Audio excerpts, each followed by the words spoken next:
द्रौपदी के आखिर 5 पति क्यों थे? नमस्कार दोस्तों, आज मैं आपको भगवान शिव से जुड़ी एक अद्भुत और रहस्यमयी कथा सुनाने जा रही हूँ। यह कहानी है भगवान शिव के वरदान की, जिसने महाभारत की दिशा ही बदल दी थी। बहुत समय पहले एक सुंदर, धर्मपरायण और पतिव्रता स्त्री थी, जिसका नाम नलायनी था। कुछ कथाओं में उसे इंद्रसेना भी कहा गया है। नलायनी का विवाह ऋषि मौदल्य से हुआ। उनके पति वृद्ध, रोगी और कमज़ोर थे, लेकिन नलायनी ने कभी उनकी सेवा में कमी नहीं आने दी। वह दिन रात अपने पति की सेवा करती, उनकी हर इच्छा पूरी करती और कभी शिकायत नहीं करती थी। उनकी इस अद्भुत सेवा और समर्पण को देखकर ऋषि मौदल्य बहुत प्रसन्न हुए। उन्होंने कहा, नलायनी, मैं तुमसे अत्यंत प्रसन्न हूँ, तुम कोई भी वरदान मांगो। नलायनी ने कहा, स्वामी, मुझे अगले जन्म में ऐसा पति चाहिए जो धर्म में श्रेष्ठ हो, बलवान हो, धनुर्धर हो, अत्यंत सुंदर हो और बहुत बुद्धिमान भी हो। ऋषि समझ गए कि इतने सारे गुण एक ही पुरुष में मिलना बहुत कठिन है। तब नलायनी ने भगवान शिव की कठोर तपस्या करने का निश्चय किया। वह जंगल में चली गई।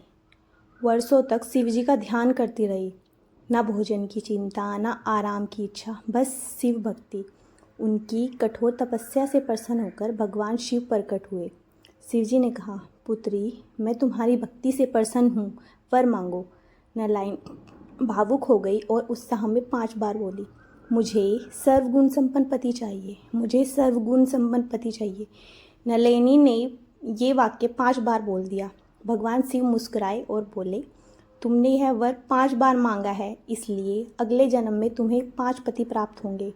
समय बीता। अगले जन्म में वही नलायनी राजा द्रुपद के यज्ञ से उत्पन्न हुई और द्रौपदी कहलाई।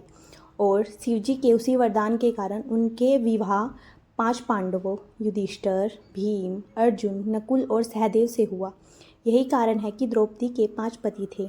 यह कथा हमें सिखाती है कि भगवान से वरदान हमेशा सोच समझकर मांगना चाहिए, क्योंकि उनके वचन कभी असत्य नहीं होते। अगर आपको यह कथा पसंद आई तो वीडियो को लाइक करें, चैनल को सब्सक्राइब करें और ऐसी ही पौराणिक कथाओं के लिए हमारे साथ जुड़े रहें। हर हर महादेव। धन्यवाद।